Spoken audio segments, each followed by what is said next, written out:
No matter how well you are doing on the financial side of retirement, you can never truly succeed without gaining peace of mind. On a regular basis, I see a lot of retirees struggling with grasping peace of mind. They worry about the economy, they worry about their future. The list of potential worries is endless. Well, in this video today, I'm going to give you 6 strategies that I guarantee will give you peace of mind and help you take true ownership of your golden years. As we go through these strategies, there will be a mix of both data-driven strategies as well as other more mental-oriented strategies. You need both. I know this because I see a subset of retirees that have as strong of a plan as one could hope for, but still continue to struggle with finding peace of mind. The organ between our ears can often fight against us. Strategy 1 focuses on the data and financial side of your retirement plan. When we feel anxiety in retirement, it's often because of a micro issue. Right now, you may be worried about the micro issue of the economy and financial markets. Zooming out, however, and focusing on the macro picture of your retirement can reframe that anxiety. A 20% loss in the stock market may mean nothing in the grand scheme of your retirement. And so it shouldn't deserve the energy you're probably giving it. In traditional retirement planning, a lot of logic is built off the idea of the 4% rule. The 4% rule was established by looking at more than a century's worth of data and asking the question, in the worst case scenario historically, what's the most you could have spent? In the worst case, you would have been able to start by spending 4% of your assets and then adjusting that for inflation each year. But if you've been a regular viewer of this channel, you know this study is incomplete. In retirement, you don't just have your portfolio to live on. You have Social Security, you might have a pension, you likely won't spend the same each year of retirement, and you may invest differently than a classic 60-40 portfolio. This being said, the basis of the 4% rule is interesting.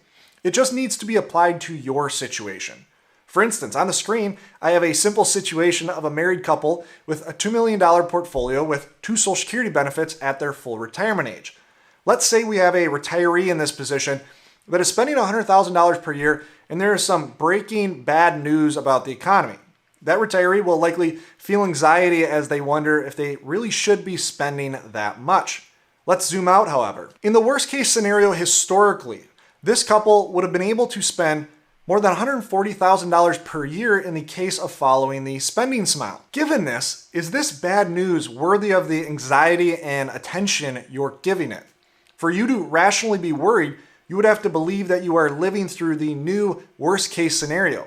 Worse than the Great Depression, worse than the lost decade, worse than double-digit inflation we saw in the 40s and 70s. The odds of this are slim. And so data and thinking about your retirement on a macro scale can be extremely helpful. But let's talk a little bit about the mental side. Strategy number 2, put it all in context. The increased flow of information is an incredible innovation afforded to us by technology. But I urge you to consider reorienting your consumption habits. Let me pose a question to you. How much of what you consume on a day-to-day basis is content that is less than 24 hours old? For the average person, the majority of what they consume comes from this very narrow time frame, and thus the quality of what they consume is much lower. In a 24-hour information cycle, what is rewarded? Speed, exaggeration, or overreaction? Generally, negativity beats positivity. I think it's safe to say that 99.9% of the information coming from the last 24 hours will be absolutely meaningless in the grand scheme of things. Instead, orient your information diet into consuming things that have lasted for years, decades, or even centuries. Here's a book, Meditations by Marcus Aurelius, that was written almost 2,000 years ago. Consider the quality of this book that has lasted the test of times. Here's a passage that I think greatly applies to the conversation we're having right now. Now, Marcus Aurelius was a Roman emperor, and Meditations is essentially his journal from his time as an emperor and towards the end of his life. Today I escaped from anxiety, or no, rather I discarded it, because it was within me, in my own perceptions, not outside of me. A lot of anxiety doesn't come from some external force that is thrust upon us that we have no choice over. Rather, it's often coming from our perceptions of a given event. But our perceptions are not reality. Another more data-driven example might be you reading a blog article from Gold Investor 5000, talking about the importance of owning gold in a high inflationary environment. And so you think, wow, I should go out and buy a lot of gold.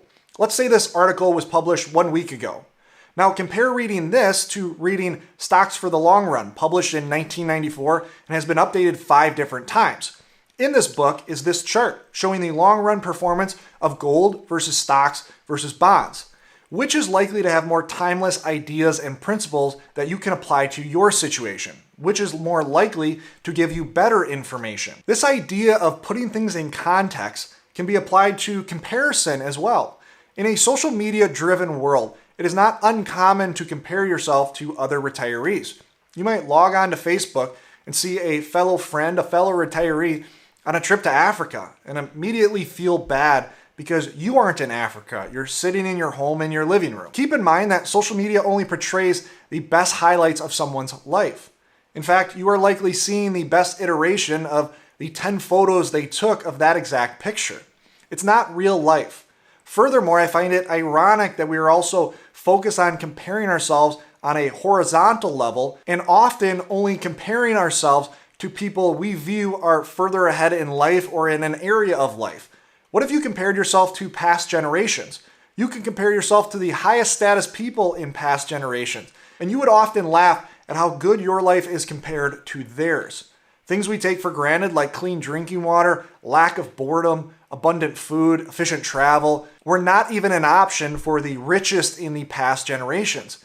And so remember how good you have it. Strategy number 3, Stoic philosophy has a powerful practice called negative visualization. Negative visualization is a practice of imagining the loss or absence of something in order to gain a deeper understanding of its importance. We can do this on the financial side of retirement. I've referred to this in the past as a safety gap before. Most people have 3 numbers to consider inside of their retirement plan. They have their essential spending or income need, they have their discretionary income goal, and then they have their spending capacity, the most they could spend if everything went fantastic inside of their plan. Each of these goals carries a likelihood of achieving that spending goal. For instance, your essential spending goal may be near guaranteed when factoring in things like Social Security. Your discretionary goal may be slightly more at risk depending on your situation, and so on. Consider what your life looks like in each of these given goals, but specifically the essential spending goal. What if you were constrained to just this? Is this really that bad? You would have time freedom. You are still well fed. You have a roof over your head. You still have your family and friends. Your health is largely unaffected. The most important things are still available to you at your essential goal, which for many is pretty close to guaranteed. Keep this in mind. We are likely putting ourselves into more harm, worrying about a given event, than harm we would actually experience if we experience that given event. Taking this idea further to the mental side of things, there's a great happiness equation from author Arthur Brooks. Take what you have and divide it by your wants. And this will pretty closely tell me how much peace of mind you have. No matter how much you have, if you are constantly wanting more, you will never be content. Here's a regular exercise that you can perform. At one point in your life, you desired all of the things that you currently have. But as human beings, we are constantly racing on a hedonic treadmill. It's an evolutionary fact that we keep wanting more. It's how we've gotten this far as a species. And so as soon as you attained a given desire, whether that was a certain net worth level, or whether that was to retire, or whether that was to buy the house you are currently living in, once you achieved it, you likely move the goalpost to a new desire. What if you reset this and instead started to desire the things that you already have? As you can see, my office was just remodeled. What you don't see is to my right, there's a screened-in porch where I can spend hours reading, playing guitar, hanging with my wife and dogs. I am absolutely ecstatic with this office remodel. But as soon as this remodel was done, I found myself drifting to what's next. I've consciously forced myself to reset and instead desire what I already have. Desire the office I'm already in. Desired the screened-in porch and valuable time with my hobbies and family. The peace of mind improvement has been incredible. Strategy number 4, get out of your own head. Have you ever noticed that you give a lot better advice when you are talking to a friend or a loved one than when you're talking to yourself?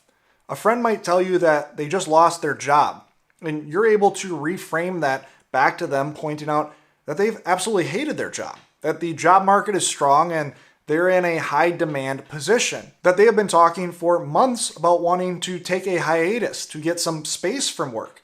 You're able to give your friend a completely different perspective as a third party. Well, how can we apply this idea to help you gain continual peace of mind?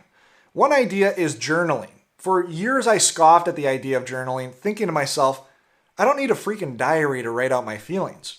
But what I've realized is the importance of writing and having more formal conversations with myself. The journal allows me to get out of being directly in the issue and gives me a third-party perspective. I am forced to read some of the most irrational thoughts that I might have. Ralph Waldo Emerson says, the stories we tell ourselves, when unquestioned, are bound to harden into an egotistical prison.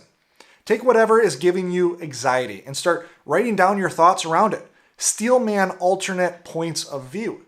I notice the smartest people can convince themselves of anything when they are confined to their own mind. Get out of your mind and get those irrational thoughts on paper. Once you see those thoughts on paper, you'll start to notice they stop having power over you. In fact, the irrational thoughts are seen as just that, irrational. This is also a reason I think everyone should hire a financial planner. You've likely seen a graph that looks like this. Take a given growth rate on your wealth and subtract out an annual financial advising fee and, well, you have less wealth.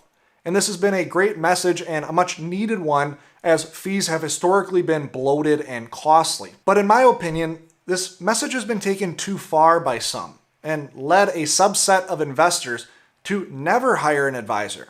And I think that's absolutely crazy.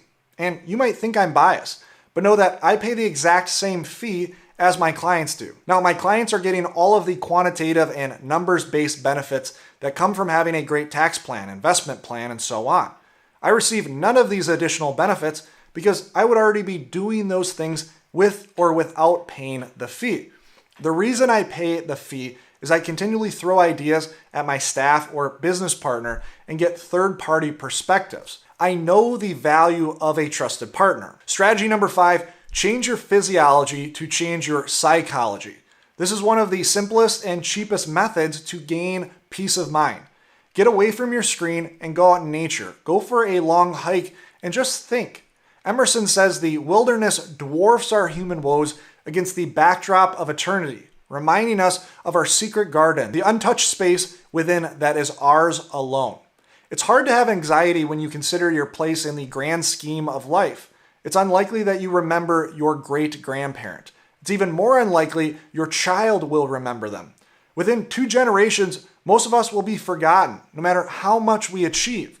The anxiety you are experiencing today is even more minuscule in this time frame. Further, the next time you are feeling that fear or anxiousness, I challenge you to meet that feeling with intense exercise or physiological change.